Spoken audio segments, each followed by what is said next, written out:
네, 코로나 관련된 그 청년부 그 방안을 한번 말씀드리도록 하겠습니다. 발표 내용은 크게 두 가지고요.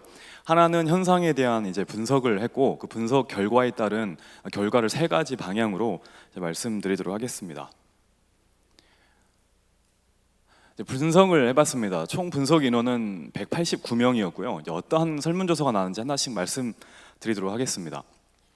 일단은 아이들이 청년부 아이들은 이제 온라인에 좀 편하고 좋아할 거라는 생각을 저도 했었는데 생각보다 온라인 순 모임이 쉽지 않다는 피드백이 많았습니다. 이유는 순 개편된 지가 얼마 안 돼서 이제 서로 간의 낯을 가리고 있었고 그래서 이제 얼굴을 보고 대면할 기회가 없기 때문에 온라인에서 대화할 편하게 이야기할 수 있는 것이 좀 많이 부족하다고 피드백을 이제 해주었습니다. 그러나 거리의 제약이 사라져서 군인들이나 유학생들 또 지방에 가 있는 아이들에게도 연락이 닿을 수 있다는 장점도 이야기해 주었습니다.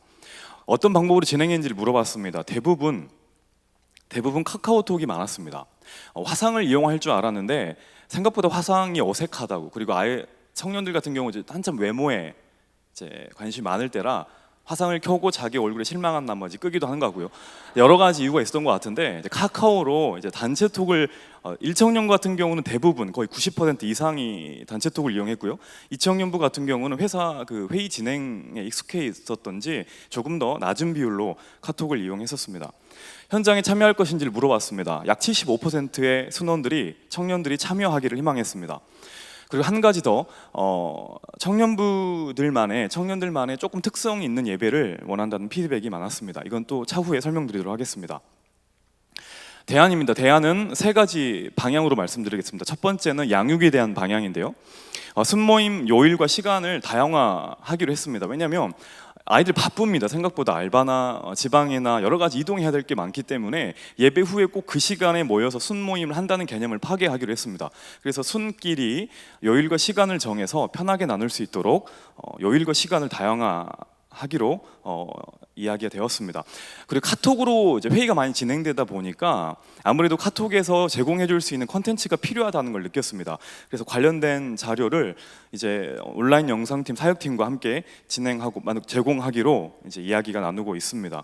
부진자 개념이 바뀌었습니다. 예전에는 현장 출석률이 기준이었는데 이제는 그 온라인에 이제 부담을 느끼는 인원이 참석하지 않는 확률이 많아져서 이 인원이 올 초 대비 한 3분의 1 정도 된다는 것을 파악을 했습니다. 그래서 이 인원을 어떻게 관리할 것인지 이제 고민 중에 있고 진행하려고 합니다. 이게 좀 많았는데요. 다른 방법이 없대요. 아이들이 이제 온라인에서 이야기를 하려면 일단 얼굴을 봐야, 아이들이 생각보다 낯을 많이 가립니다. 그래서 일단은 1대1로 만나고 나서 온라인 순모임이 진행될 것 같다라는 피드백이 많았기 때문에 순 개편이 있고 나서 초반에 만날 수 있는 지원 방향을 이제 논의를 하려고 하는데 한 세 가지 정도 지원 방향을 생각해 봤는데요.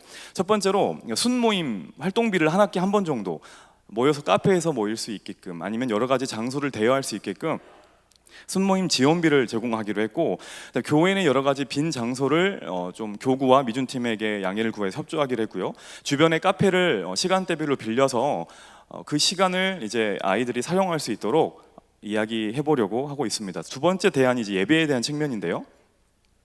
말씀드린 것처럼 1부와 4부까지 현재 예배 형식이 크게 차이가 없습니다. 그래서 어떤 문제가 생기냐면 아이들이 1, 2, 3부까지 같이 분산돼서 예배를 드리는 효과가 있는데, 이게 문제가 뭐냐면 순장들이 순모임을 진행하는데 굉장히 부담을 느낍니다.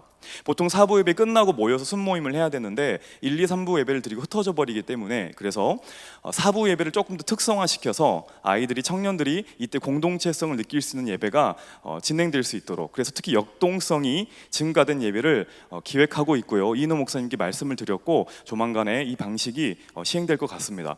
마지막으로 세 번째 대안입니다. 사역에 대한 건데요.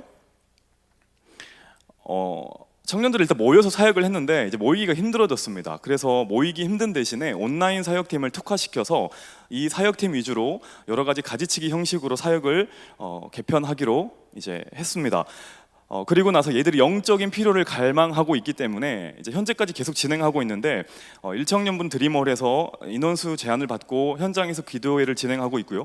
2청년부는 온라인 줌으로 기도회를 진행하고 있습니다. 그리고 말씀 사경회를 8월 중에 4주 정도 금요일마다 진행하려고 하고 토요일 같은 경우는 하루 날을 잡아서 현장 신청을 받고 함께 영적인 충전의 시간을 가질 수 있도록 이것이 되어야 온라인 순모임도 진행될 수 있다는 것을 확실하게 알았기 때문입니다. 마지막으로 국내 선교의 대안인데요. 1청년부, 2청년부 항상 각자 선교지로 가서 선교를 했는데 현재 이것이 불가능하기 때문에 영상팀이 그 선교지에 가서 선교지를 촬영하고 목사님의 기도 제목을 받고 여기서 함께 기도하는 방식으로 동역을 하기로 했고 특히 저희 1청년부 같은 경우는 가장 놓쳐버린 시기가 어디냐면 1학년입니다. 얘네들이 학교에도 못 가고 교회에도 못 오고 친구들도 없고 집에서도 안 있고 어디 있는지 모르겠습니다. 얘네들이 되게 방황하고 있는데 국내 선교 대신에 놓쳐버린 1학년들 특히 새내기들을 집중적으로 케어하고 교회 공동체 안으로 끌어들일 수 있는 프로젝트를 제자반 중심으로 진행을 하고 있고요. 2청년부도 놓쳐버린 부진자들을 부서 안으로 끌어들이는데 집중적으로 노력을 기울이려고 합니다. 이상으로 청년부 발표를 마치도록 하겠습니다.